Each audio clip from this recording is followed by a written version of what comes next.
existir. A Bíblia fala que nós, antes de o tempo vir a existir, Deus na Trindade já havia planejado o momento do Natal. E o Natal foi tão somente o momento mais especial dentro de um plano que Deus tem traçado, chamado Evangelho, que é quando Jesus Cristo encarna. E ao encarnar, ele então é a presença de Deus na terra. Por isso nós celebramos o Natal. Nós lembramos desse momento em que, dentro da eternidade, Deus escolheu um momento especial, há quase 2000 anos atrás, em que ele encarna. E aí então nós chamamos isso então de a presença de Deus, e esse é o nosso Natal. Mas, quando ele veio e ele nasceu por um casal jovem que morava lá em Nazaré, na Galileia. Mas esse casal jovem precisou descer até Belém para fazer um recenseamento. Na época do imperador César Augusto, e o Herodes o Grande, Herodes o tetrarca, o primeiro deles era aquele que governava ali na região da Judéia. E eles então tiveram que ir até Belém, por quê? Porque José era da família do rei Davi, e eles tinham que ir até a cidade dos seus antepassados para fazer esse recenseamento. E é interessante que a Bíblia fala que Jesus é o pão da vida. E em hebraico, Beth-Helem é casa do pão.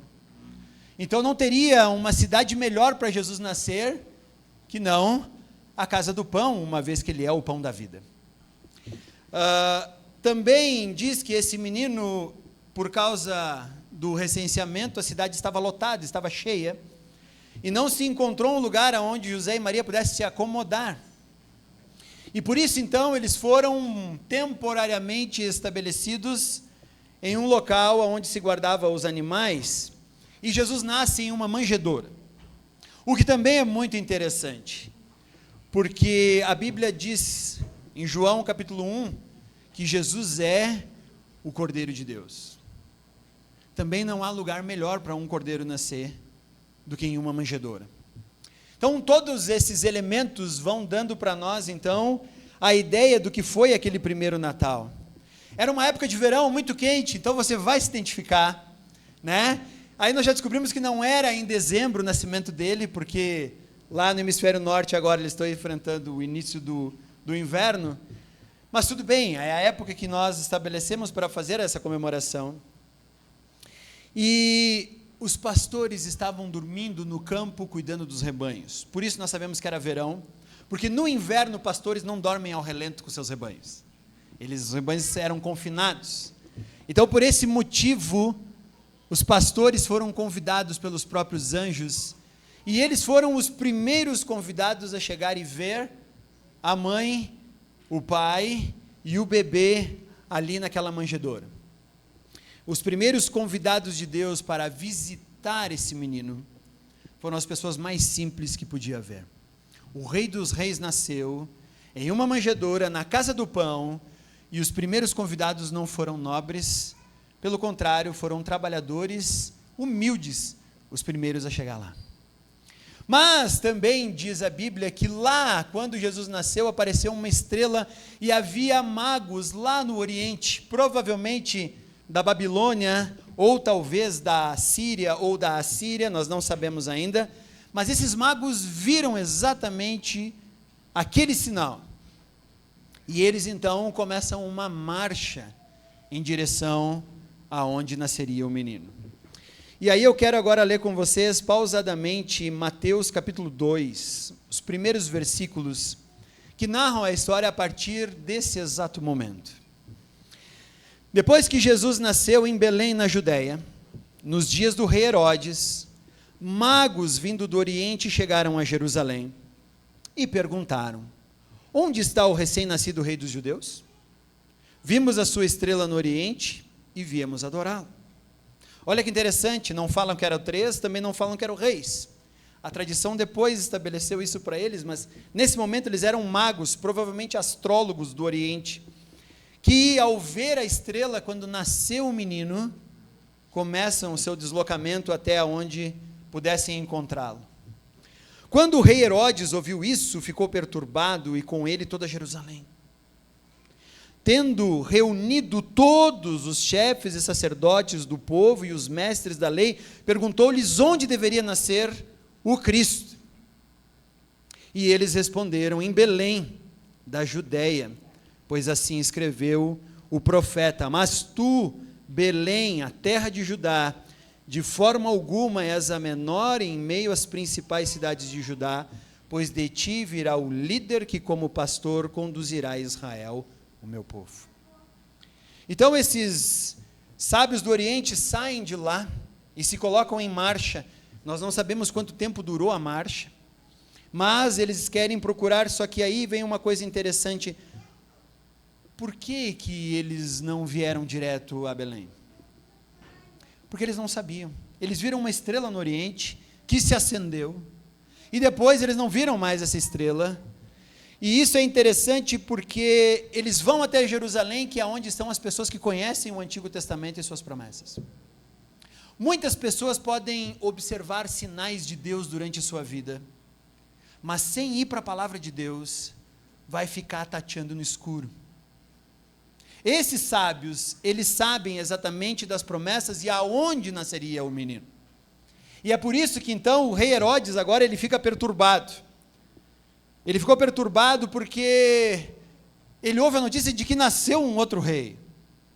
E esse Herodes, talvez um dia a gente tenha tempo para ouvir todas as atrocidades que ele fez, entre matar sua esposa, matar seu cunhado, matar seus filhos. E toda a cidade ficou perturbada porque sabia que ao ouvir a notícia de que um outro rei surgiria, esse rei provavelmente ia fazer alguma coisa atroz. E nós vamos ver depois que ele vai fazer isso mesmo. Mas eles vão até lá, e aí os mestres da lei, então, por meio da revelação divina que era o Antigo Testamento, e hoje é a Bíblia que nós temos, podem indicar certamente, podem ir a Belém, e é lá que vai nascer o Salvador. Então Herodes chamou os magos secretamente, olha só, ele chama os sacerdotes. Onde é que vai nascer o menino? Em Belém. Ok, obrigado. Venham aqui, meus amigos, vou dizer para vocês agora secretamente onde é que ele está. Ele informou-se com eles a respeito do tempo exato em que a estrela tinha aparecido. Então olha só, os magos não chegam na manjedoura para visitar Jesus. Na verdade, passa um tempo. E aí ele fica sabendo, mas quando é que apareceu essa estrela? E aí então, eles falam para ele mais ou menos o tempo em que em que eles viram essa estrela.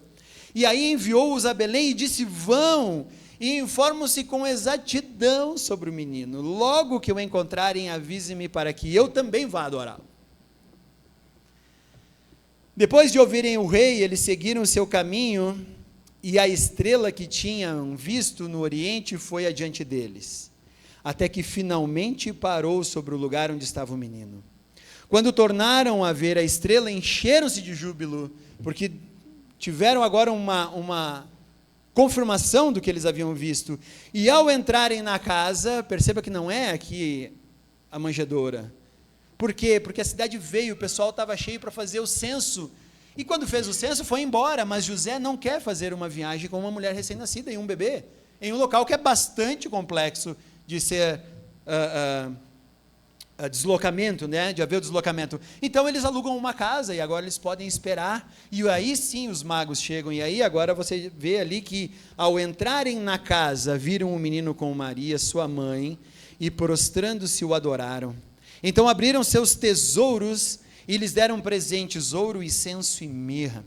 E tendo sido advertidos em sonho para não voltarem a Herodes, tornaram a sua terra por outro caminho.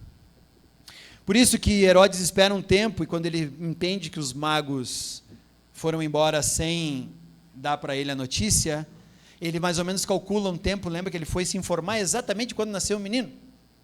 E ele pensa, bom, então eu vou fazer o seguinte, eu vou matar as crianças de 2 anos para baixo, que assim eu garanto toda a possibilidade. Por isso que os magos, eles não chegam e visitam o menino e a sua mãe na manjedoura.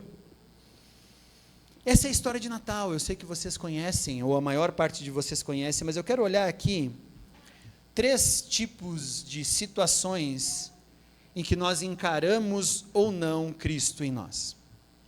O O primeiro deles é o rei Herodes. O rei Herodes aqui, ele está preocupado, ele é um rei megalomaníaco, ele é um rei louco. E ele está preocupado porque ele já havia mandado matar todos os descendentes dos macabeus, que antes governavam a Judéia, e ele havia casado com Mariana, uma descendente dos macabeus, e mandou matar todos os outros, até mesmo o irmão de Mariana, que ele havia mandado ser sumo sacerdote. Ele queria garantir que ninguém ia reclamar o trono, e de repente chegam uns loucos, e dizem assim: aonde vai nascer o rei dos judeus? E o rei Herodes, então, ele fica alarmado, ele fica assustado com o que está acontecendo. E talvez você diga assim: tudo bem, o rei Herodes, aquele cara mau, e tudo bem, mas eu tenho uma notícia para dizer para vocês. Jesus veio para reinar em nosso coração também. E de certa forma, você e eu somos o rei da nossa vida. Os nossos valores, aquilo que fazemos, as pessoas com quem andamos, o que fazemos quando levantamos de manhã, quando toca o despertador, mostra que nós temos o controle da nossa vida, assim como Herodes tinha o controle da Judéia. E às vezes Jesus nos assusta. Porque Jesus, ele não vem ser o teu apoio, aquele que vai te ajudar a alcançar os teus objetivos. Jesus, ele também vem para ser Senhor de nossas vidas. E quando Jesus entra em nossa vida, eu tenho que me colocar em segundo lugar, porque ele passa a ter a prioridade. Jesus deve sentar no trono da nossa vida. Então eu não sei qual é a tua relação com Jesus, mas se você tem resistido a Jesus governar e te passar novos valores, e você tentar viver pelos valores dele, não resista. Não resista. Permita que ele seja o Senhor. Porque esse plano é o plano de amor de Deus, ao qual, por meio de Cristo, nós temos acesso novamente ao Pai. E em João, o próprio Jesus vai dizer: eu sou o caminho, a verdade e a vida, ninguém vem ao Pai, a não ser por mim. Jesus não é um caminho para Deus, como, não, tem vários caminhos, eu posso ir para lá, eu posso ir para cá, mas Jesus usa o artigo masculino definido: eu sou o caminho, não um caminho. Eu sou a verdade, artigo definido, feminino, singular. Eu não sou uma verdade, e eu sou a vida. Não sou uma vida, não sou algo diferente. Então esse Cristo, ele vem também para governar em nosso coração. Que a nossa atitude não seja de Herodes, que ao saber que havia nascido um rei, resolve tentar persegui-lo, matá-lo, e a todo custo não permitir que esse bebê se desenvolva. E às vezes nós fazemos isso. Alguém já deve ter falado de Jesus para você, e talvez você tenha resistido, porque, e eu sei, falo isso de experiência própria, já de 23 anos, deixar Jesus governar é assustador, mas é a melhor coisa que nós podemos fazer. O segundo deles são os sacerdotes e mestres da lei, aqueles que Herodes mandou chamar, que sabiam aonde o menino estava, conheciam a Bíblia, e não moveram uma palha para fazer os 10 quilômetros que separava Jerusalém de Belém. Eles que deveriam estar esperando o menino, não se moveram, não foram até o menino. Eles que deveriam olhar e dizer: que maravilha, vocês viram essa estrela? Espera aí só um minutinho, magos, deixa a gente arrumar as malas e vamos todos juntos lá. Isso mostra também que religião, às vezes, não faz muita diferença. E às vezes o nosso risco, o nosso perigo é: meu Deus, se eu tiver que deixar Jesus governar meu coração, eu tenho que trocar de religião. Eu digo: gente, religião não. Porque religião é apenas uma expressão de espiritualidade, mas o que nós temos que entender é o que Cristo quer. Então, às vezes, nós podemos saber muito, até mesmo sobre a Bíblia, mas ficar alheios e não ir em direção a Cristo. E a tudo que sabemos, às vezes, da Bíblia, não nos leva e não nos move na direção de Cristo. E esse também é um grande problema. Então, eu não sei qual é a religião que você expressa. E tão pouco aqui estou te convidando a trocar a religião. Mas estou te convidando a expressar e ir na direção desse Cristo. Conhecer esse Cristo. Entregar-se a esse Cristo. Coisa que aqueles magos não fizeram. Por último, nós temos aqui, então, os magos não fizeram, desculpem, os líderes religiosos não fizeram. Por último, nós temos, então, os magos, que saíram de onde estavam, tateando na escuridão, porque eles viram uma estrela brilhar e saem na direção, dizendo, e aí, vamos para onde? Não sei, mas eu acho que vamos para Jerusalém. Por que Jerusalém? Porque Jerusalém, nós sabemos que é a cidade onde tem um templo de Deus. E se há alguém que deve conhecer aonde vai nascer o rei dos judeus, provavelmente é Jerusalém. E eles saem, vão até Jerusalém e enfrentam uma viagem muito grande. E conversam com Herodes e ficam sabendo, e aí então se dirigem, fazem aqueles 10 quilômetros de Jerusalém a Belém, para encontrar o menino e sua mãe. E quando eles chegaram lá, eles não tiveram dúvidas. Eles entregaram todos os seus tesouros: ouro, incenso e mirra.